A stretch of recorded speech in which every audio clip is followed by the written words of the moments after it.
Fala, meu amigo, seja muito bem-vindo aqui a mais um vídeo, né? Mais uma análise aqui do nosso canal. E hoje vamos analisar o RBRP11, né? Que fez sua emissão recente de cotas, aí arrecadou mais de 300 milhões para a compra de para o término do pagamento de um ativo. E nós vamos estar mostrando aqui mais sobre esse fundo, bem interessante, esse fundo imobiliário aqui de lajes comerciais, certo?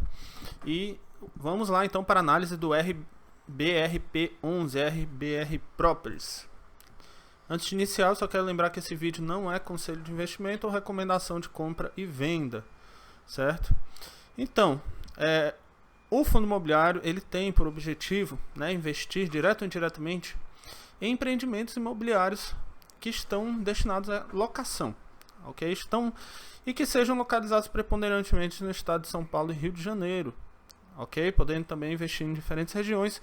Vocês vão ver que esse fundo tem uma gestão bem ativa, que faz diversas operações, e a gente vai estar mostrando aqui como é que funciona, certo?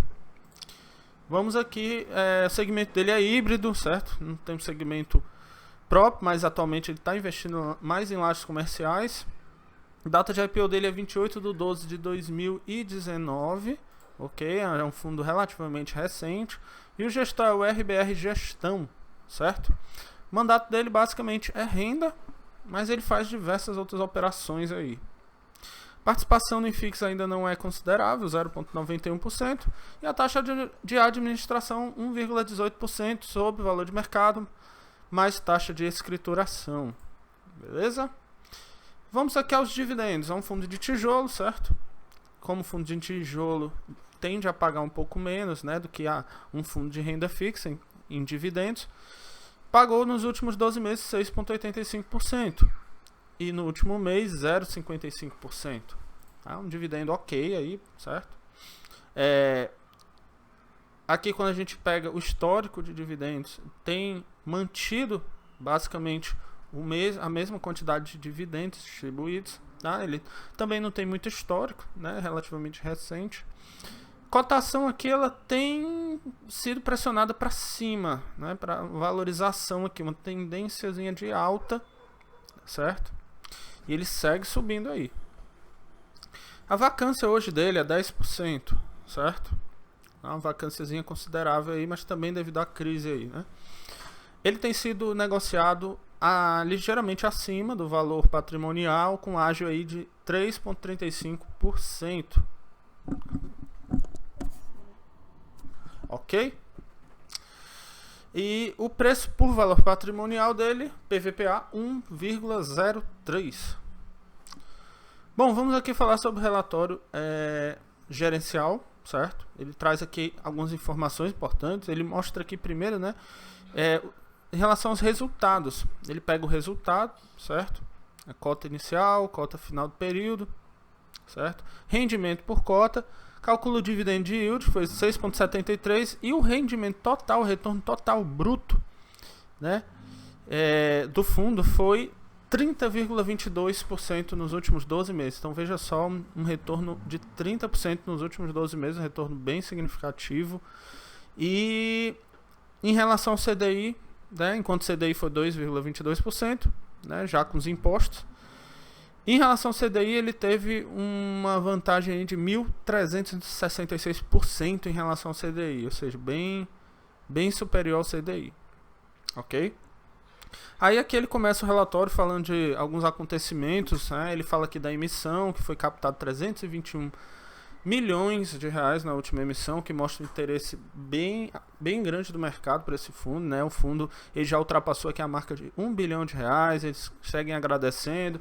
E eles, né, a gestora ela começa aqui a falar o que vai ser feito com esse dinheiro captado, ok? Bom, primeiro eles vão fazer o pagamento da segunda parcela de um prédio, que é o River One, que está em construção ainda. Eles vão terminar de pagar para concluir esse imóvel para ele poder ser alugado e aumentar os dividendos do fundo. Ele vai aumentar as participações em ativos que tem em posição e vai aumentar a participação no RBRL11, que é o fundo deles aí de logística, ok? Vamos ver mais à frente. Aí eles falam também que vão surfar nos ciclos imobiliários, certo? E eles têm que ter né, eles têm ativos em diferentes fases e estão alcançando isso no portfólio. Né? Eles frisam que o RBR realiza uma gestão ativa e todas as estratégias de 2021 eles enxergam oportunidades do fundo na ponta vendedora, ou seja, eles estão sempre, eles não têm problema com venda dos ativos. Eles, quando aparecer a oportunidade, eles vão realizar a venda para ter aquele lucro em relação ao valor que eles compraram. Né? Eles sempre vão aproveitar a oportunidade e realizarão o lucro, certo? Isso não será diferente para os imóveis detidos pelo fundo, ok? Bom, em relação à estratégia de investimento desse fundo, ele divide basicamente em 4 estratégias. O core, né, que é a estratégia principal deles, que é o investimento de tijolo diretamente, né, eles compram tijolos, eles compram imóveis diretamente ou fundos de tijolo, certo? Tem a estratégia tática, que são de fundos listados buscando arbitragens. Tem a estratégia de liquidez, que eles mantêm, né, renda fixa, LCIs, CRIs, buscando a melhor oportunidade para fazer a alocação. E tem também a estratégia de desenvolvimento, retrofit, certo? Eles atuam nessa área do desenvolvimento. Vamos ver como é que está alocado aqui hoje o portfólio, certo? O portfólio do fundo hoje está alocado 80% na estratégia, né, core, ou seja, 80% alocado em fundos de tijolo. A estratégia tática, né, questão lá das arbitragens, pouquíssima relevância aqui atualmente, ok? Entre 10% e 20% eles têm alocado em liquidez, que é justamente para aproveitar aquelas oportunidades. E desenvolvimento eles ainda não têm nada, certo? É como se encontra hoje a situação, ok? Em relação ao patrimônio do fundo, está dividido assim, né? Ó, percentual grande em ativos imobiliários, 734, né, milhões, 196 milhões aí, ok? Nesse fundo deles de logística, 62,5 em fundos imobiliários, 182,6 em renda fixa, ok? Eles tiram essas provisões aqui e o que sobra é isso. Patrimônio líquido do fundo em março de 2021, certo? Aí vamos ver aqui os imóveis deles, né? Receitas por estado. Quase 90% está concentrado em São Paulo, ok? Como estava lá no objetivo do fundo, temos aqui uma concentração em São Paulo e 11% apenas no Rio de Janeiro, ok? Escritórios corresponde a 96% do fundo e outros 4%. E pela tipologia dos contratos, nós temos 55% de contratos atípicos e 45% típicos. Então é bem balanceado aí. Eles têm contratos atípicos e vão garantir aí uma previsibilidade nas receitas. E tem contratos típicos também, meio a meio aí praticamente, ok? Contratos deles são reajustados pelo IGPM, 81%, 18% pelo IPCA, ou seja, basicamente IGPM e IPCA. Os contratos estão indexados a esses indexadores, certo? Em relação ao vencimento dos contratos, mais de 70% estão acima de 2025. Revisional, nós temos algumas revisionais até 2024 e 54% acima de 2025, certo? Que a receita dele, mostra um gráfico com a receita dele e a vacância, né, lado a lado com a vacância.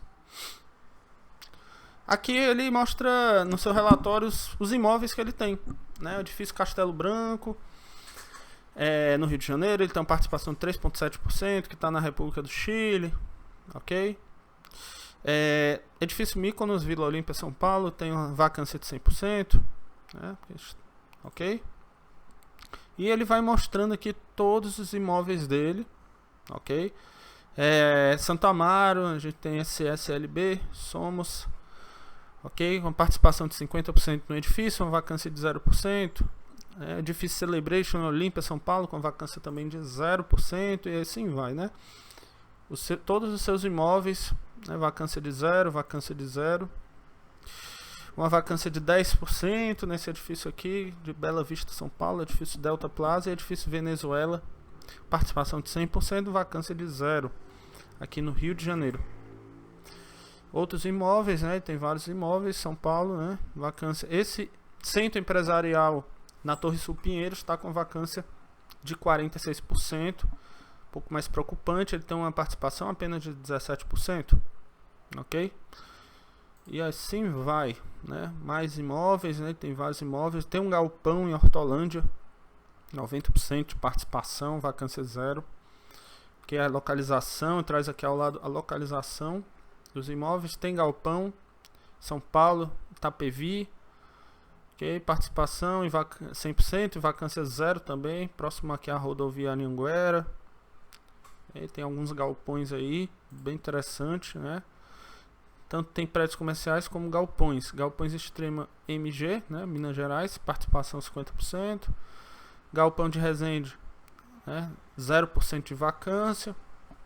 Aqui a localização. Rodovia, né? Próximo aqui a rodovia. Tem um galpão também Minas Gerais. Ok. E é isso. Conclusão aqui, né? Ele tem dividendos, né, bem interessantes e tem um potencial de aumento de dividendos, uma vez que aquele edifício lá, River One, está em conclusão. Aí a gestora estima aumentar na arrecadação de dividendos, isso vai trazer um potencial de aumento. Fora que ele tem uma gestão bem ativa, né, que está, como eu falei aqui, né, que está constantemente fazendo operações de compra e venda, realizando lucros, aumentando os investimentos, comprando novos ativos. Então isso pode trazer um retorno bem interessante para os cotistas, ok? O ágio dele é pouco, tá? É 3,35%, tá no preço bacana, interessante, tá próximo aí ao valor patrimonial, certo?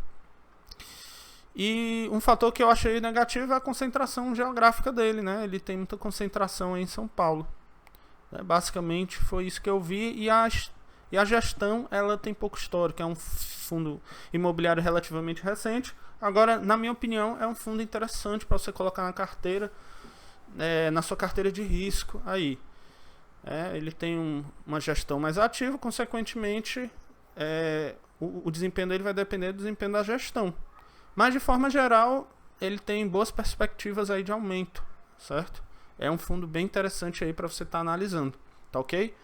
É isso, espero ter ajudado. Se quiser aprender mais sobre fundos imobiliários, baixe o nosso e-book gratuito, está bem interessante. Na descrição aqui do vídeo, clica lá e baixa o nosso e-book Manual dos Fundos Imobiliários. Muito obrigado por assistir, até o próximo vídeo.